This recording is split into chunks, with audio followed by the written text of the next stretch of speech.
Hello everyone, आज के इस वीडियो में बात करेंगे लूसेंट साइंस का सेट नंबर 2। आई होप कि इससे पहले कि आपने सेट 1 को ज़रूर देखा होगा। काफ़ी अच्छे अच्छे क्वेश्चन है और उनका एक्सप्लेनेशन भी हम कर रहे हैं, तो बाकी के सेट्स को ज़रूर देखिए। इसमें आपको 25 MCQ दिया जाता है जो कि बिल्कुल एग्जाम्स ओरिएंटेड है, तो इस वीडियो को एंड तक ज़रूर देखें। तो चलिए शुरू करते हैं। देखिए फर्स्ट क्वेश्चन क्या कह रहा है कि वायु में ध्वनि की चाल 332 मीटर प्रति सेकेंड होती है। यदि दाब बढ़ा करके दुगना कर दिया जाए तो ध्वनि का चाल क्या होगा। काफ़ी अच्छा क्वेश्चन है, ध्यान से समझिएगा। तो इस प्रश्न का करेक्ट आंसर होगा ऑप्शन बी, 332 मीटर प्रति सेकेंड। अब यहाँ पे इसका राइट आंसर 332 मीटर प्रति सेकेंड क्यों हुआ, तो मैं आपको बता दूं कि ध्वनि का जो चाल होता है उस पर दाब का कोई भी इफेक्ट नहीं पड़ता है, यानी दाब को बढ़ाएं या घटाएं कोई मतलब नहीं पड़ता है, कोई असर नहीं होता है। लेकिन ताप को अगर बात करें, ताप बढ़ाने पर ध्वनि की चाल बढ़ती है, ताप घटाने पर घटता है। तो ये ध्यान रखिएगा, यहाँ पे ऑप्शन बी को टिक करेंगे। सेकेंड क्वेश्चन से कि ध्वनि तरंगे सर्वाधिक तीव्र गति से चलती है, बताइए किस में। तो ये तो आपको क्लियर हो गया होगा कि ध्वनि किसी न किसी मीडियम से होकर के गुजरती है। तो यहाँ पे ये आपका अगर आपने निर्वात को टिक किया तो ये आपका ऐसे भी गलत हो जाएगा, क्योंकि ध्वनि निर्वात में नहीं चलती है, उसको चलने के लिए किसी न किसी मीडियम चाहिए होता है। तो यहाँ पे राइट आंसर क्या होगा, ध्वनि सबसे अधिक जो कि ठोसों में चलता है, ऑप्शन ए को टिक करेंगे। अगर प्रकाश की बात की जाती तो वहाँ पर हम वैक्यूम मीडियम कर सकते थे जो कि निर्वात में। तो करेक्ट आंसर होगा ऑप्शन ए, ठोस में। स्टेनलेस स्टील एक मिश्र धातु है जबकि वायु है एक। देखिए स्टेनलेस स्टील जो होता है वो मिश्र धातु होता है, जबकि वायु क्या होता है, तो वायु एक प्रकार का मिश्रण होता है, क्योंकि वायु में बहुत सारे गैस हैं जो कि उनका निश्चित अनुपात नहीं है, निश्चित रेशियो नहीं है। इस वजह से हम कह सकते हैं कि ये एक प्रकार का मिश्रण होता है। यहाँ पे राइट आंसर होगा ऑप्शन ए। अगर हम बात करें स्टेनलेस स्टील, तो स्टेनलेस स्टील में कई सारे मिश्र धातु होते हैं, जैसे हम कह सकते हैं लोहा भी होता है, क्रोमियम होता है, निकेल होता है। यहाँ पे आप पढ़ सकते हैं, देख सकते हैं, लोहा, क्रोमियम, निकेल और कार्बन की मात्रा भी होती है। चलिए नेक्स्ट वन क्या है कि निम्न में से कौन सा न तो तत्व है और ना ही यौगिक है, बताइए कौन सा तत्व है, कौन सा न तो तत्व है और ना ही यौगिक है। तो हम यहाँ पे कहेंगे कि वायु जो है हमारा एक प्रकार का मिश्रण है। यहाँ पे राइट आंसर हो गया ऑप्शन ए। देखिए नेक्स्ट क्वेश्चन कह रहा है कि विश्व का प्रत्येक पदार्थ अत्यंत सूक्ष्म कणों से मिलकर के बना है, यह सर्वप्रथम किसने कहा था। विश्व का प्रत्येक पदार्थ अत्यंत सूक्ष्म कणों से मिलकर के बना, ये बात सर्वप्रथम जो कही गई थी वो कर्नाड के द्वारा की गई थी, ऑप्शन बी करेक्ट है। नेक्स्ट क्वेश्चन क्या है कि रेडियोधर्मिकता की खोज किसने की थी। अगर आपने कल की वीडियो देखी होगी तो मैंने आपको रेडियोधर्मिकता से रिलेटेड कई सारे पॉइंट्स बताए थे, तो आई होप कि आपने कल की वीडियो देखी होगी। तो रेडियोधर्मिकता की खोज हेनरी बैकलर ने किया था 1886 में, ये ध्यान रखिएगा। देखिए नेक्स्ट क्वेश्चन क्या है कि 20 हर्ट्ज से लेकर के 20,000 हर्ट्ज की बारंबारता की ध्वनि निम्नलिखित में से क्या है। यानी 20 हर्ट्ज से 20,000 हर्ट्ज की जो भी फ्रीक्वेंसी वाली साउंड है उसको हम लोग किस नाम से जानते हैं, उसको हम कहते हैं सर्व या फिर ऑडिएबल ध्वनि, जिसको हम लोग सुन सकते हैं। ठीक है, आगे बढ़ते हैं।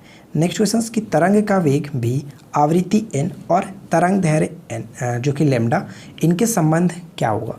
ये जो फॉर्मूला होता है इसका हम लोग यूज़ न्यूमेरिकल को सॉल्व करने में करते हैं, तो इसलिए ये काफ़ी इंपॉर्टेंट है, इसको ध्यान रखिएगा कि इन तीनों में जो संबंध होता है, रिलेशन होता है, वो हम कह सकते हैं कि v = n लैम्डा होता है। ठीक है, ये आपको याद रखना है। आगे देखिए, चंद्रमा पर धरातल से दूर विस्फोट सुनाई नहीं पड़ता, इसका कारण क्या है। चंद्रमा पर धरातल से दूर विस्फोट सुनाई नहीं पड़ता, इसका कारण क्या है। तो इसका सिंपल सा कारण ये है कि क्योंकि चंद्रमा पर कोई भी वायुमंडल नहीं है। तो करेक्ट आंसर क्या होगा, ऑप्शन डी को टिक करेंगे, उपरोक्त में से कोई नहीं, इनमें से कोई नहीं। ठीक है, नेक्स्ट वन देखिए, कथन ए कह रहा है कि चमगादड़ रात्रि में किसी वस्तु से बिना टकराए ही उड़ता है, ये बिल्कुल सही। सेकेंड पॉइंट है कि चमगादड़ों में इंफ्रासोनिक तरंगें निकलती है और ये उड़ सकते हैं, कारण क्या है, तो इनके उड़ने का कारण होता है अल्ट्रासोनिक वेव। ये अल्ट्रासोनिक वेव को रिलीज़ करते हैं जिस वजह से वो रात्रि में उड़ पाते हैं। तो इंफ्रासोनिक यहाँ पे नहीं होगा, अल्ट्रासोनिक होना चाहिए। कह सकते हैं कि ए सही है परंतु आर गलत है, इस वजह से ऑप्शन सी होगा।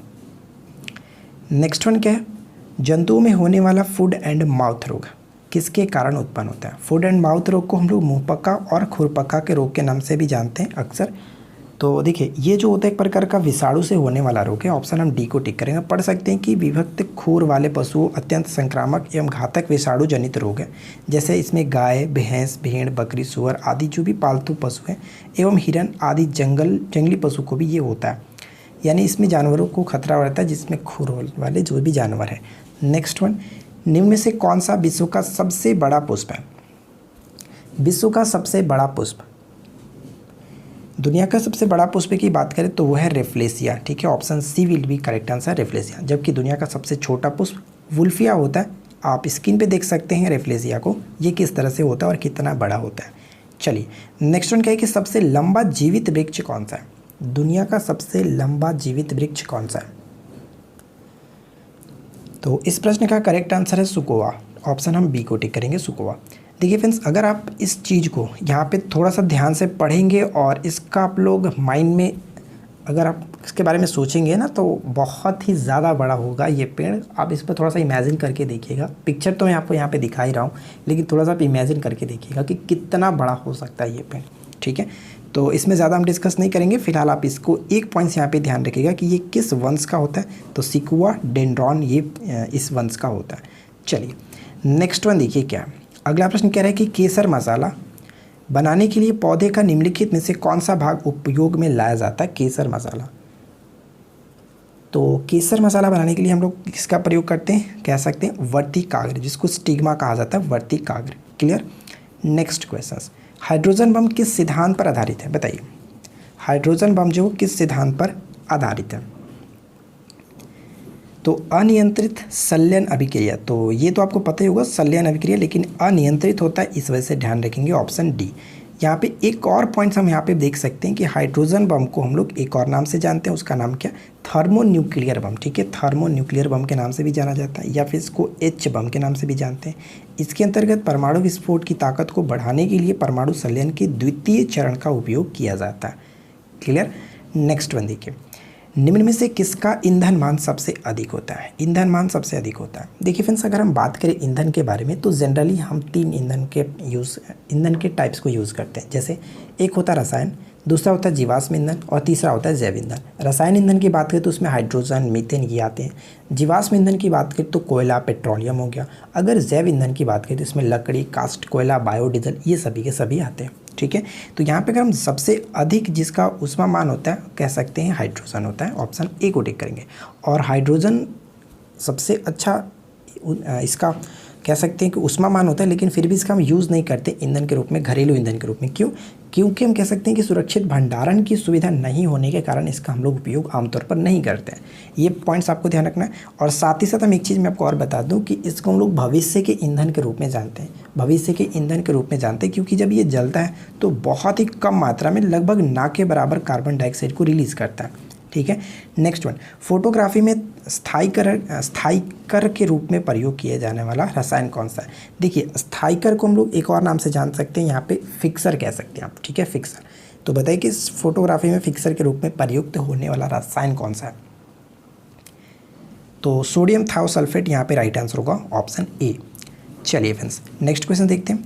क्वेश्चंस अच्छे लग रहे हो, वीडियो अच्छी लग रही है तो प्लीज़ लाइक ज़रूर करके जाएं, चैनल को सब्सक्राइब कर लीजिएगा, क्योंकि रोज़ाना आपको इसी तरह से एक नया टेस्ट मिलता रहेगा।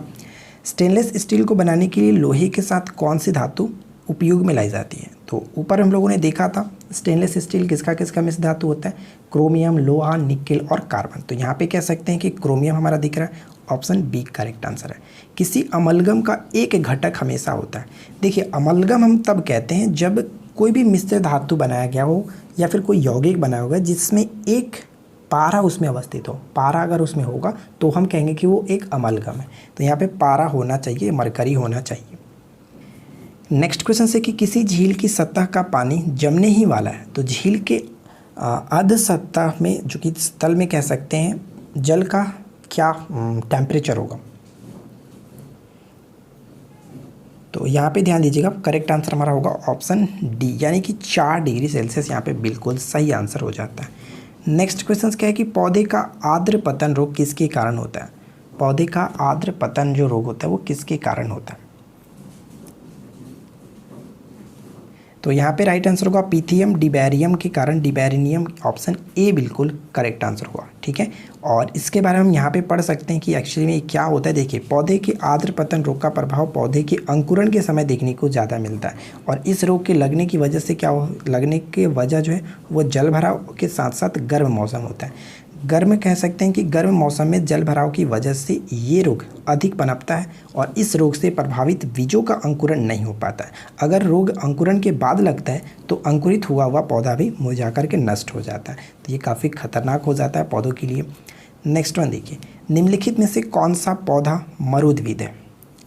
मरुद्भिद है, बताइए। मरुद्भिद का मतलब आपको पता होगा कि रेगिस्तान में जो उगने वाले पौधे होते हैं उनको कहते हैं मरुद्भिद, जिसको हम लोग इंग्लिश में ज़ेरोफाइट कहते हैं।